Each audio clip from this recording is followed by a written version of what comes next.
Right mate, Slimade here, and welcome back to more Final Fantasy IV. Now last time, we entered the Tower of Zot, and then we ran away from the Tower of Zot because I felt a little underpowered.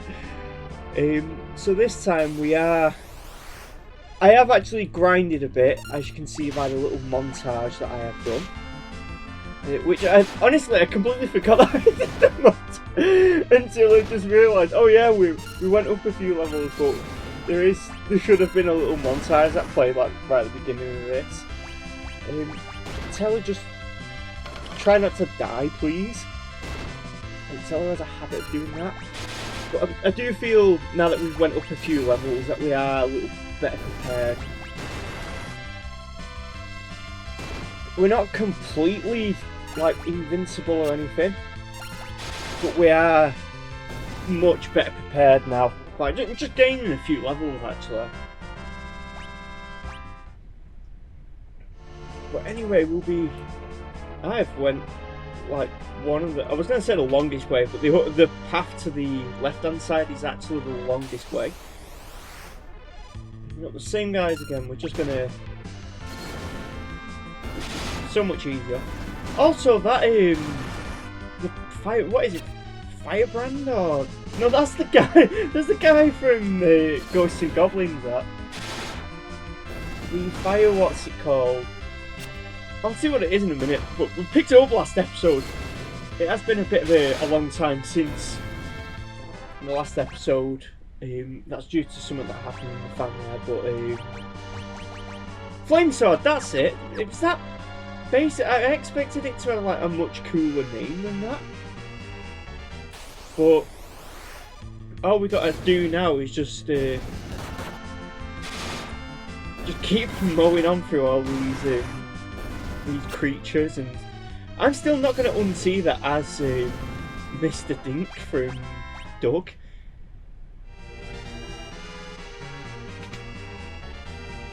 I think we went a good few floors up actually. In the what's it called? And then I remember I had to like panic my way back down.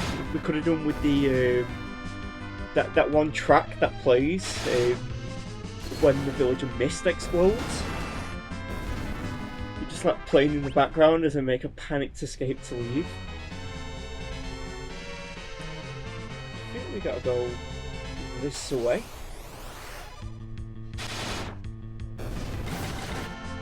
We've got to endure these guys calling for help as well. That actually reminds me, at some point, I should go back to shiny hunting on Sun and Moon, because I've not done that in a while.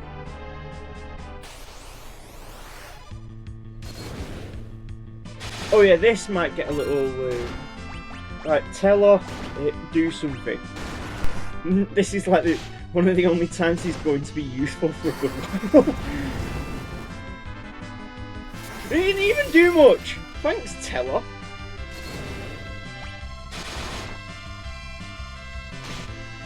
They do have specific type effectivenesses. You go after that. You actually just heal. As soon as you're ineffective at literally anything else. Just kick with him. What? Cecil, you also heal. It's charging up a Kamehameha there.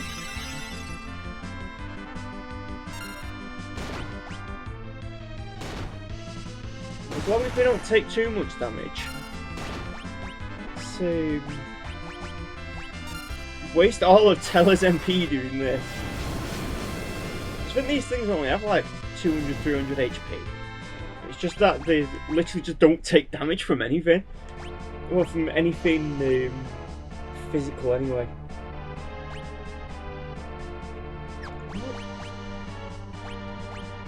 Here we go. In the grinding montage, you would have seen me buy a load of these, and I think high potions. I don't know if you get high potions viable at this point in the game just yet, but no, I don't think we do actually. And this is the problem. Last time we ran out of resources.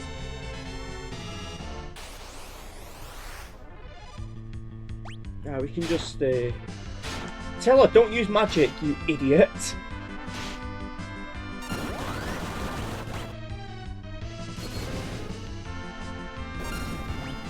I should have swapped all these guys just to regular attack. I don't think that's going to do much against the demon, you know.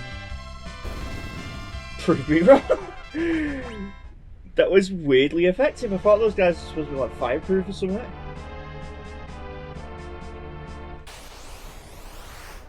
Anyway, we've got these same guys again. We're just going to mash the attack button. It'll kill most of them straight away.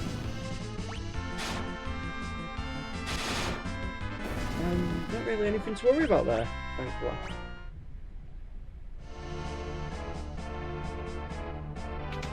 Have we checked this room?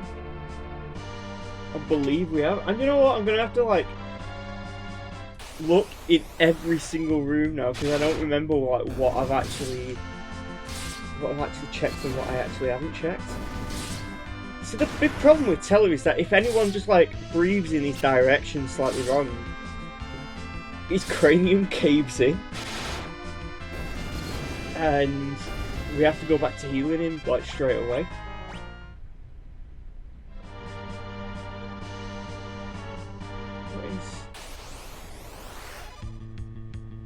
I thought that was like a boss encounter then. That just like very mildly startled me. Not to the startling levels that Minecraft skeleton did whenever it was like just stuck in the back of a cave somewhere.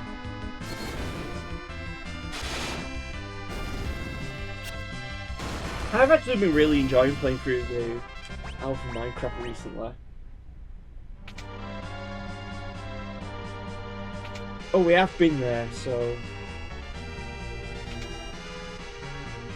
And we've been there as well.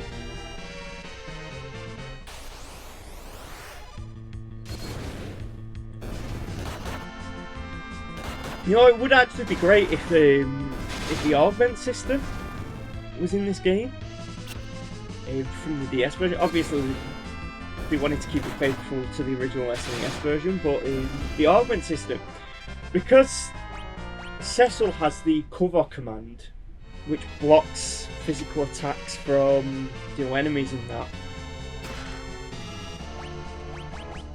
Isn't that actually lowers his attack but raises it? You know what? We don't even do much with Tellah anyway, so it doesn't really matter too much. You can go on US.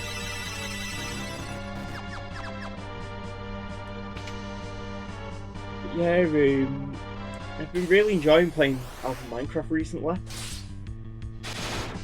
And I've been watching other people play Alpha Minecraft, and even though I like, you know, like modern Minecraft as well, I can definitely see like why some people would go back and just play the old versions and that. I like watching those people go like update the game as they go along. That's kind of where I got the idea of, you know, for my finger. So I actually got the idea of what I'm doing from Zisto, although I'm nowhere near as good as a video editor as Zisto. Zisto did his like 7 years ago now. But it has been an idea that I've been thinking about for literal... Wait! That entire time that we were panicked running through the finger, there was just a thing right here to say that. That entire time. I feel like an idiot. Like, I've played this game a good number of times now, and somehow I just don't remember that was ever a thing.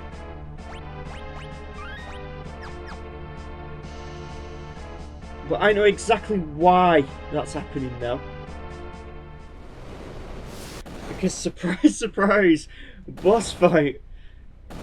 I like how these three are like reverse Deltarune exploding in.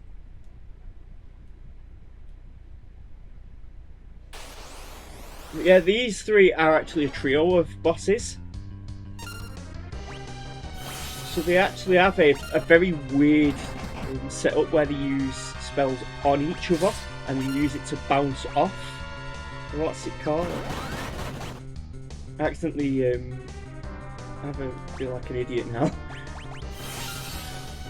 They bounce spells off each other. That's Tellah dead. Oh, he's not dead! That is actually a massive surprise. Oh, she's got reflect. Tellah's gonna get it.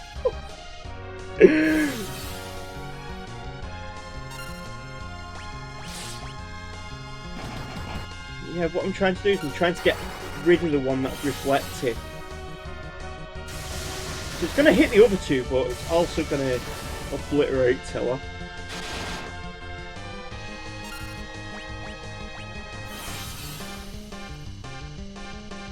We may have messed up already.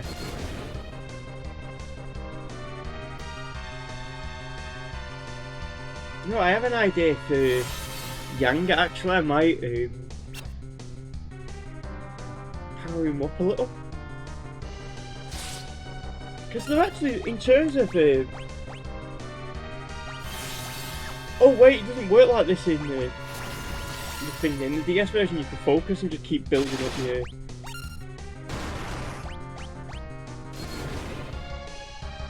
I love how gormless her face is.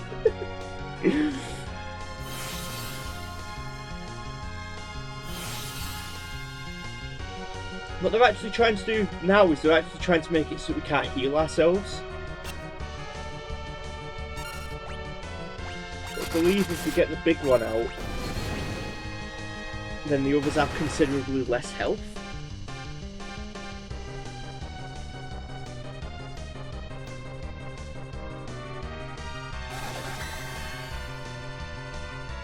She used it on herself. They're actually now using their own attacks against each other, so we got the small one out. So at this point we may as well just... I was gonna say if she berserks herself she stops casting spells, so that'd be a good way of watching it. Yeah, so Tellah was kind of dead for that entire fight.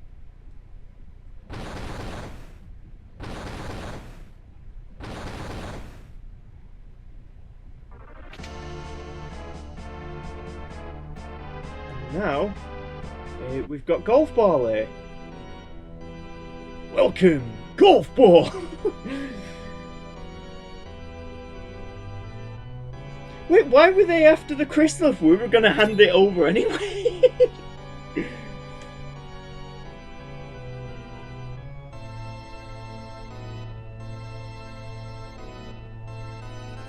He was trying to trick us out of the crystal, but they're playing dumb. But obviously everyone watched him do it, so...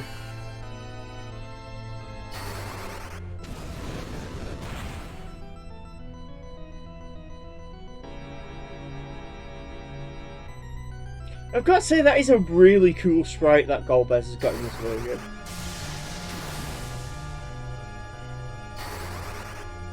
I know it's like a redone version of an SNES sprite, but there's just something really interesting about how the SNES Final Fantasy sprites were. I actually quite like. I wish I could replicate them because what's it called? I actually do like doing pixel art, but I rarely ever do it.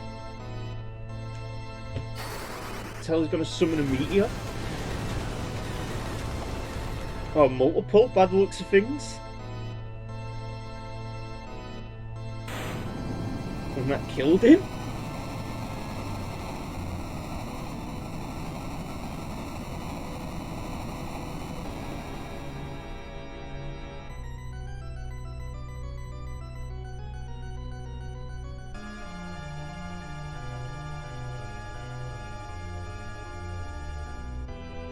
Wow, Yang's actually kind of got a massive forehead.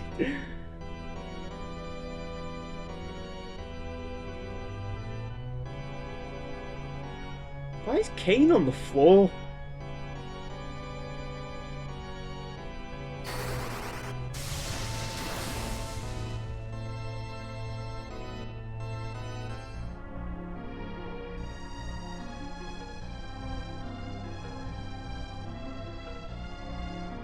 You know what? Actually, why did he just randomly scream? Because like I'm so used to like the cutscenes in the DS version, and He never just like randomly screamed after what's it called?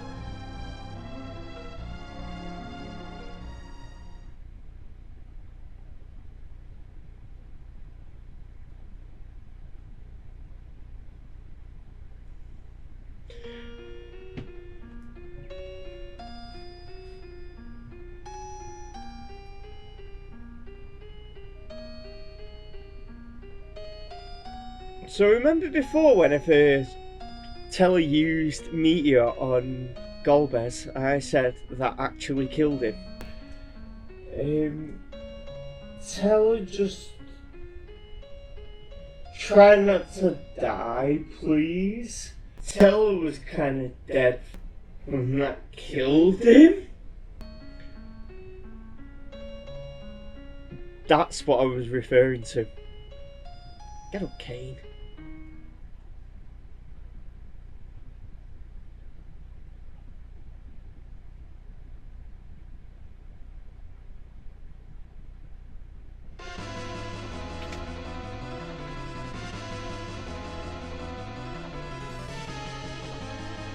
Also, I think it's more obvious. Yeah, I was gonna say I think it's more obvious in the DS version, but that guillotine thing was like actually swinging, I believe.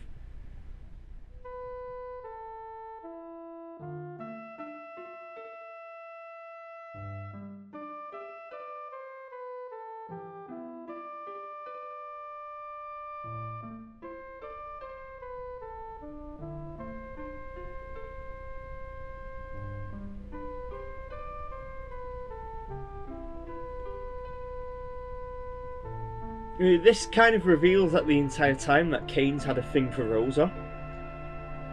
And that's partially one of the reasons why Kane has been kind of being a bit of a turd to Cecil.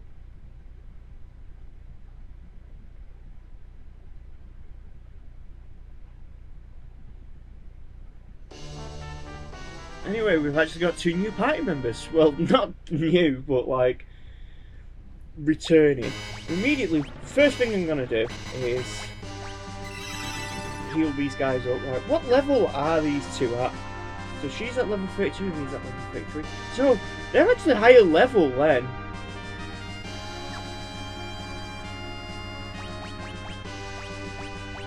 Do you know what? I need to swap the order. What I usually do is whenever I have these characters ordered around, I usually have something like that. I always have Kane, another character, Cecil, Rosa, and then another character in this order. Good thing that I actually decided to check this, because otherwise Rosa would have had absolutely nothing. Kane already comes with stuff, which is good. So the reason why I'm acting like I'm getting prepared for summer is because I am getting prepared for summer. It's not the only boss fight in this area either. In fact, when she actually shows up, we've got the 3rd Archfiend, or Archfiend. This is Barbariccia. What I'm actually going to do now is have Kane use jump.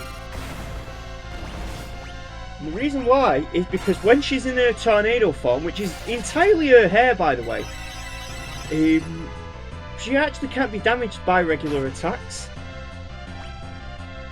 And that will actually break her out. So there is a strategy to her.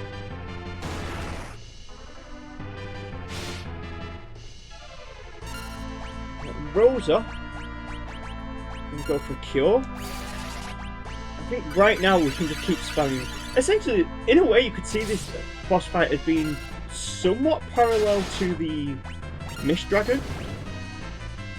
It's all about timing, in a way. A lot of boss fights in this game really are, actually. I'm just going to do it again.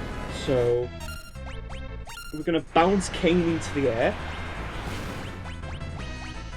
That's a lot of... I was going to say that's a lot of damage, that, but then I realised that's the What is he called? Phil Swift? That's a lot of damage guy! The flex tape or whatever it is guy.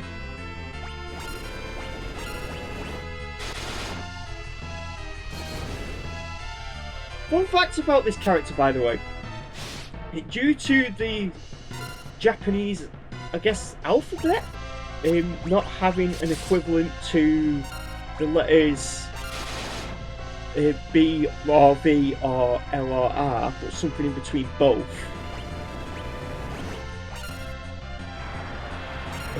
This character was actually called, in the original translation of this game, she was actually called Valvalis. And that's a mix of like bad translation from the Japanese version of the game to English, and then also what's it called as well? Letter limit. And in fact, in a way, in a very strange and funny way, Valvalis might have actually been a better name for her, because the name Barbarizia actually means the one with the curly beard, and I mean, I don't know, she looks quite beardless to me.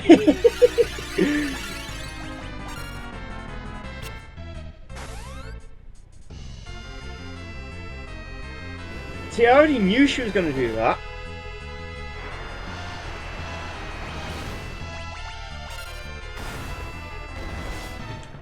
I think Sid's fossilised now. No, he's almost fossilised. We'll have to get some kind of museum guy out to just like crack him out.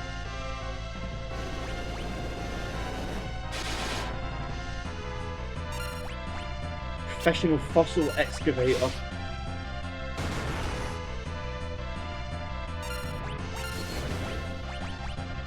It's taking a time to get killed. Someone as ridiculously unarmoured as she is, she ain't half bulky.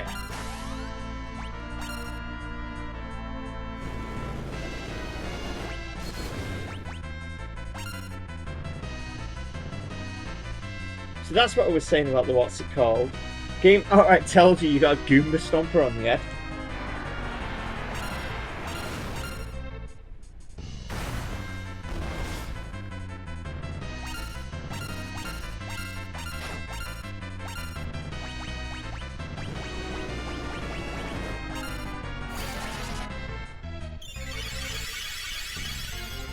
Maybe it was slightly under level whenever it was first in here, because that fight took forever.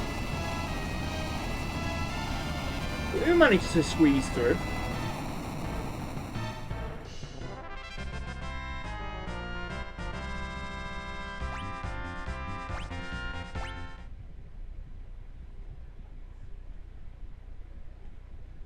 So yeah, there's still one more Archfiend or Archfiend or whatever left. But anyway, we've just kind of annoyed a wind elemental in a flying tower. Flying towel? Flying tower. Now she's got me mixing my L's and R's up as well. Rosa's gonna teleport us the hell out of there. Why'd she teleport us directly into Cecil's bedroom?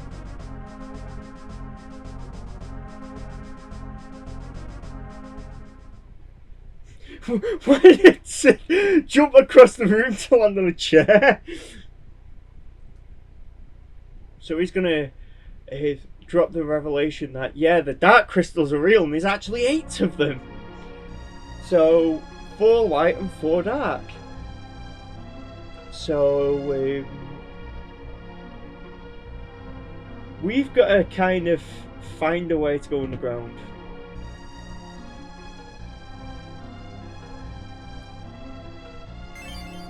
Anyway, we've got the magma rock. I'm pretty sure there's like a rare drop in Terraria as well.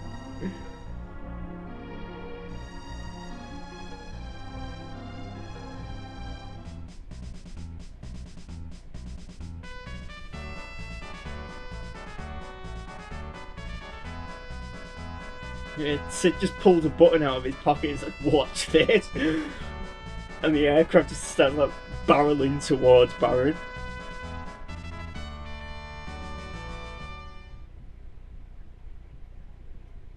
Cecil's still kind of confused about what the hell's just going on.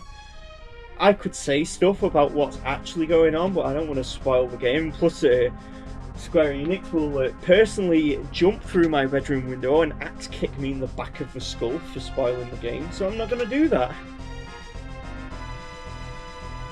So, I'm going to start wrapping things up. We've got to actually leave Castle Baron for now. But if you like this episode, don't forget to comment, like, rate, and subscribe. And I'll see you guys next time. Bye!